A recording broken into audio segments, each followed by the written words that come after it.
Doc Sargent, may buntag na sab kanatong tanan. Adlaw nga Huwebes, Agosto 19, tuig 2021. Live gikan dinhi sa Brigada News Center. Kini ang Frontline.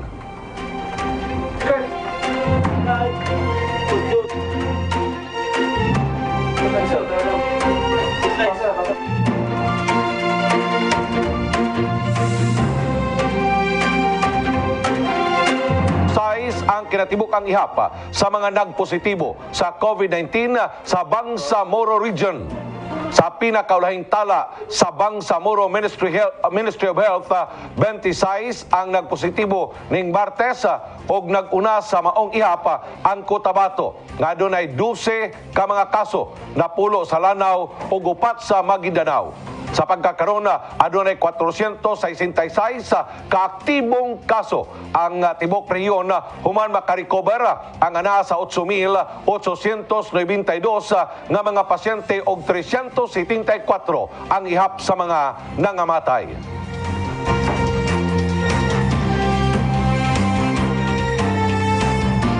Sa Coronadal City, mga kabrigada, miabot na sa Tacorong ang duha ka labing unang sub-zero freezer sa lungsod alang sa mga COVID-19 vaccines nga Pfizer ug Moderna.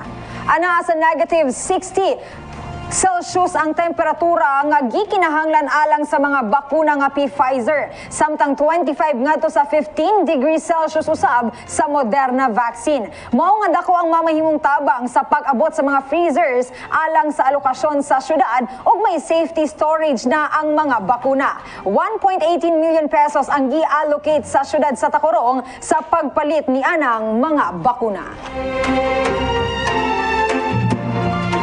Samtang sa pikas ka bahin gipasakaan na og kasong kriminal ang pulis nga mipusil patay sa iyang igagaw niini sayo sa buntag niadtong Agosto 12. Kasong murder ang gisangat ngadto sa City Prosecutor's Office. Batok kang pulis sa patrolman Jade Rio Mantua, suspect og igagaw sa biktimang Rusty Cariaga Dumas. Gawas sa kasong kriminal, posible usab nga magatubang og reklamong administratibo ang suspek.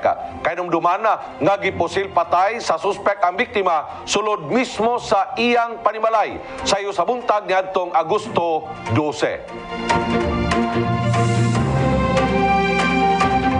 Gikasuhan na ang pulis nga nanion sa iyang pusil sa usa ka mangiitik sa Lambayong Sultan Kudarat kaniadtong weekend. Mag-atubang og kasong administratibo si Patrolman Richard Panaligan nga nakadestino sa Tantangan Municipal Police Station. Kini ang gikumpirma mismo sa hepe sa Tantangan Police apan bisan pa man na wala na mipasangat og kaso ang biktima nga si Ramos Pendaton, batok kang Panaligan tungod naghusay na kini sa barangay. Desidido gihapon ang kapulisan nga pasakaan og kaso ang gihimong pang-abuso sa pulis ngadto sa sibilyan. Kahibaluan nga tungod lamang sa hinay o lanay nga pagtabok sa biktima kauban ang mga itik niini sa kadalanan ang nahimong rason kung nganong gisita kini sa pulis o gitiunan pa og pusil. Sa karon, ana sa kustudiya sa Police Provincial Office sa South Cotabato si Panaligan. Dugang detalye sa tumadag kong mga balitang lokal. Nagbugna karon ang General Santos City Police Office og tracker team. Kalabot na sa missing persons nga sagad ma-report sa ilang buhatan. Gawas pa niini, gipasumiti na usaba sa Police Regional Office pinagi sa Regional Investigation and Detective Management Branch ang General Santos City Police Office og datos kung pila na ba ang mga reported missing persons dinhi sa Jansan. Isip pagpangandam usaba sa isumiti nga report sa gikatakdang pagbisita ni Chief PNP General Guillermo Eleazar sa PRO 12. Lakip sa mga nangawagtang o nangawala ang upat ka mga minor de edad nga na-report sa wahing simana nining bulan sa Abril. Hingpit ng giila Ila si drug cleared ang napulo ka barangay sa Don Marcelino, Davao Occidental human kinigideklara sa Regional Oversight Committee sa Barangay Drug Clearing Program sa PDEA Region 11 sa Manpower Building Municipal Hall, Barangay Kinanga, Don Marcelino, Davao Occidental. Ang napulo ka barangay di pa ilabom sa hugot nga validation subay sa mga parametro nga gitakda sa Dangerous Drugs Board Regulation Number 3 Series of 2017 ug PDEA Memorandum Circular Number 2020-041. Gilangkuban kini sa mga barangay sa Baluntaya, Dalupan, Kiubog, Linadazan, Lapuan, Lawa, Mabuhay, North Lamidan, Nueva Villa ug West Lamidan. Nanguna sa deklarasyon si PDEA 11 ug Regional Director Eileen Lovitos, Department of Interior and Local Government, Police Regional Office 11 ug Department of Health. Nisal mo to sab sa aktibidad ang Barangay Anti-Drug Abuse Council, members ug mga opisyales sa barangay gikan sa napulo ka barangay. Samtang sa pika sa bayan 37 anyos nga ginang nga nalambigit sa pyramiding scam nadakpan sa entrapment operation sa barangay Dadyangas West, Jansan. Wala na makapalagpa si Charmaine Lynn Eugenio de la Cruz, 37 anyos, residente sa Purok 4, Ndiyo Mabuhay. Human kini madakpan sa gipahigay nga entrapment operation sa Uplan, Labaw sa RID Region 12 o Police Station 1 nining syudad sa Jansan. Naitabo ang entrapment operation pasado alas 2 sa hapon nadakpan kini sa Atis Street, Barangay Dadyangas West. Nakuha gikan sa iyang posisyon ang usa ka registration form nga dunay pangalan nga Myra B. Flores. Na-recover usab ang sa entrapment operation ang entrapment money nga nagakantidad og 10,000 ka pesos og mga produkto nga front sa ilang pyramiding scam. Kasong pagsupak sa swindling og estafa ang atubangon sa nasgutan nga dinakpan. Sobra 900 na ang kaso sa dengue, wala pa man mahuman ang tuig 2021, taas kung ikumpara sa milabayng tuig. Base sa datos sa City Epidemiology and Surveillance Unit Conceso, nasa 962 na ang ihap sa kaso sa dengue dinhi sa Jansan. Walo ang namatay ang maong datos sulod lamang sa 32 ka semana kon Enero hangtod Agosto 13 pa lamang. Taas kini kunitandi sa milabayng tuig nga anaa lamang sa 445 ug 5 ang namatay. Nanguna ang Barangay Fatima nga miabot sa 151 ang kaso. Gisundan kini sa Barangay San Isidro nga dunay 146 ka kaso ug Barangay Kalumpa nga dunay 142 ka kaso. Migawas usab sa datos sa Seso nga ang mga edad na pulo paubos ang sagad mataptan sa dengue. Dugang pa sa Seso nga 116% o 445 cases ang gisaka sa mga kaso karong tuiga kung ikumpara ning milabayng tuig. Maong giawhag nila ang publiko nga pagabuhaton ng 4 o'clock habit. Dili ang ngayang baliwalaon ang simpleng hilanat sa mga bata. Ipa-check up kini og una pa man maulahi ang tanan ug duna na usab makalas nga kinabuhi. Samtang sa pika sa bahin, atensyon sa tanan nga mga nanay, ang COVID-19 ana usab gawas sa COVID-19 ana usab ang hulga sa dengue virus sa Purok Oblipas sa Barangay Kalumpang. Padayon ang ilang pagpanglimpyo sa ilang palibot, ilabi na karon nga nagkataas na usab ang kaso sa dengue dinhi sa Jansan. Tumong niini nga mamahimong inspirasyon sa uban nga mga purok isip kooperasyon o pagtabang ngadto sa atong kinaiyahan. Nakita nila maliban sa daghanag flowers nga ilahang makita kanang ang ambience ba din ang kabalumanta nga ang bulak is oxygen, nagahatag pag oxygen sa ano niya dito pod sa mga medyo may edad na kanang everyday routine nila nga mugalaw sila, mugala sila sa ilahang area para manimpyo, manilhig. Murag dito na encourage gyud ang tanan kay nindot gyud siya ang output. Murag makaana gyud ka nga murag naata sa kanang ginalaagan gud permiso. Ang ila na pod nga joke is nganong mo adto pamanta og laing lugar nga pwede naman tang mugala-gala diri, libre pag yun, di ba?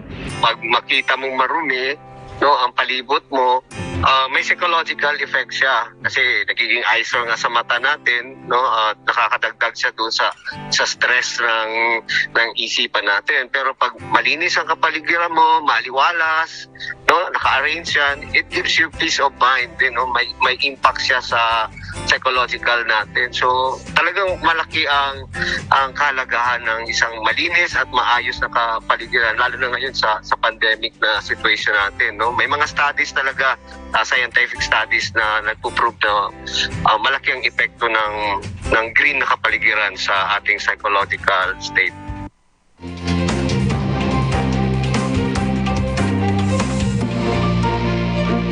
Nakabsan sa kinabuhi ang usa ka 40 anyos nga motorcycle rider. Human kini na disgrasya sa may Circumferential Road, Barangay Sinawal, alas 7 sa buntag ning Martes. Maghatod lamang unta sa iyahang bayaw ngadto sa ginatrabuhan si Ren Boy Lapis, residente sa Yumang Street, Purok Malakas, Barangay San Isidro. Apan na disgrasya kini pag-abot sa Circumferential Road nga bahin sa Barangay Sinawal, human nga mibuto ang luyo nga ligid sa gisakyan ni ini nga motorsiklo. Nakahiagom og gasgas ayang tiil og nawong ang bayaw nga kaubang sakay sa motorsiklo sa biktima. Gidala pa sa balay tambalanan ng biktima apan gisiguro sa pamilya nga nakabsan kini sa kinabuhi human ang 3 ka oras. Nakahiagom og serious head injury ang biktima nga mao'y nahimong hinungdan sa iyang kamatayon.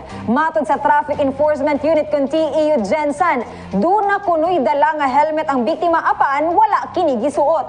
Self-accident matod pa ang nahitabo, mao nga pahimangno sa TEU nga regular gayud gi-check ang motorsiklo aron masigurong anaa sa maayong kondisyon ang mga sakyanan o gamiton ang helmet aron malikay sa serious injury.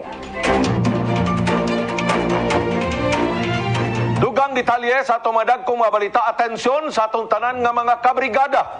Makuha na sa Land Transportation Office kon LTO Region 12 ang mga bagong batch sa mga plate numbers sa mga motorsiklo nga narehistro niadtong bulan sa Enero hangtod sa bulan sa Hulyo tuig 2018. Matod kang Macario Bong Gonzaga, Regional Director sa LTO 12, magdala lamang og official receipt og UR og Certificate of Registration kon CR sa motorsiklo sa pagkuha og plate number. Dugang pa sa opisyal nga gamay kung adunay gidakon ang mga bagong plate numbers kung itandi sa mga nauna nga migawasa niadtong kung kaniadto sa plate number. Apan pagpaklaro nini nga pwede gihapon makabiyahe ang mga motorsiklo bisan pa man nga temporary plate lamang ang dala niini sa kondisyon nga rehistrado ang motorsiklo o adunay driver's license ang driver. Paimang nausaba sa mga motorista nga sutaon una ang mga gimanihong nga mga sakyanan o adunay kumpletong dokumento aron walay aberya sa ilang pagbiyahe.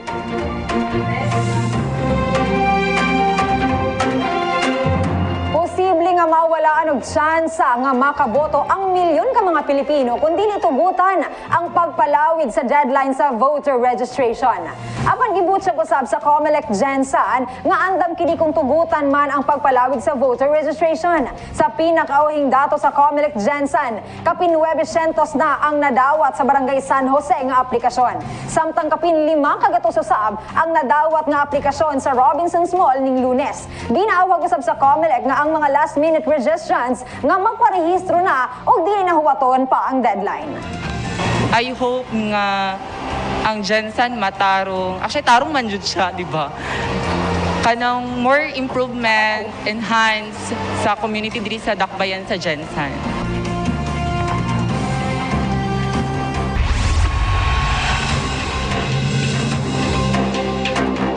Ani ang mga detalye sa tumadagkong balitang nasyonal. Niabot na sa nasod Pilipinas ang usa ka gatos sa kalibo ka mga doses sa China-made Sinopharm COVID-19 vaccine nga donation gikan sa United Arab Emirates kon UAE sa nasod.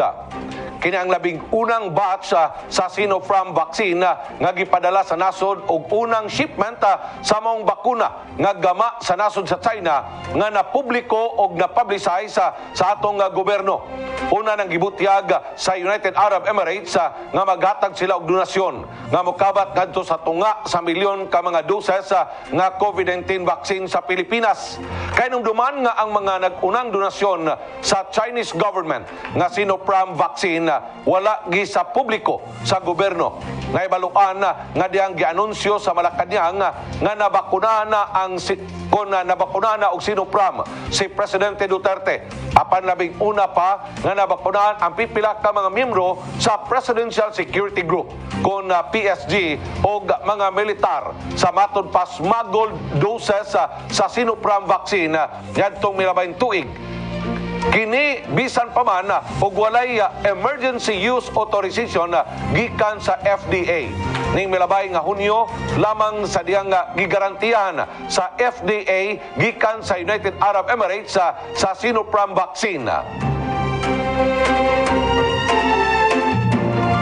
Magbinutuhay pa ang mga alkalde sa Metro Manila kung ila habang luagan o mas istriktuhon ang quarantine status sa National Capital Region.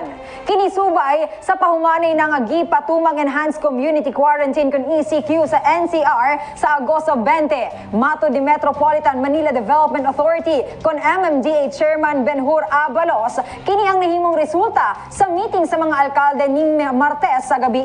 Kung unsa man ang mamahimong resulta sa botohanay, ila kining irekomenda ngadto sa Interagency Task Force for the Management of Emerging Infectious Diseases kon IATF.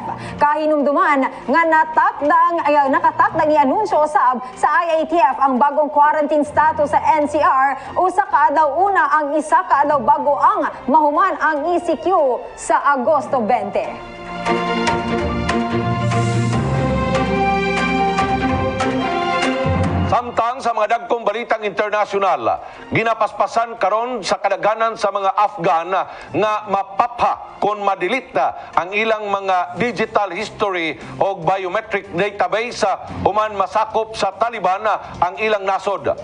Matod sa Human Rights First Group nga nalakip sa mga posibleng masulod sa Taliban, mao ang mga database nga naay mga fingerprints o iris scanning, lakip sa mga facial recognition technology. Tungod niini, magpagawas ang US Advocacy Group nga Farsi language version aron nga tudluan ang mga residente sa Afghanistan kung unsaon pagdilita ang digital history.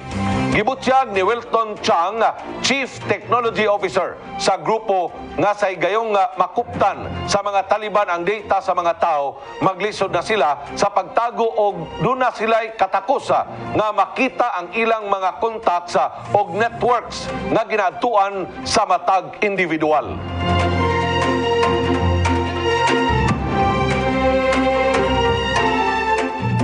Naguna karon ang pambato sa Cebu sa Miss Universe Philippines 2021 Runway Challenge. Gihimo ni Steffi Rose Aberasto ang pagrampa sa gihimo karong Cebu Cordova Expressway. Nagwalang puso niini si Aberazzo sa dihang daghang fans sa pageant ang nalingaw kaniya. Ikaduha sa pwesto si Marine Crystal Robles, samtang ikatulo sa pwesto ang aktres nga si Christine Danielle Delavin. Duna pay ubang challenge ang himuon ang Miss Universe Philippines Organization. Una sila magdesisyon kung kinsa ang sulod sa top 50. Karong Agosto 25 usab ang panel interview. Una desisyonan ang makasulod sa final top 30.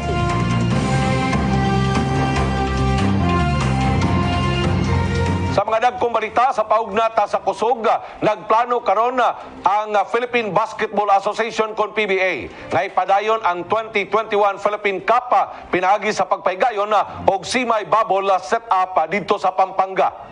Gibutyag ni PBA Commissioner Willie Marcial nga kini ang gikonsidera nila sa pagkakaroon nga opsyon.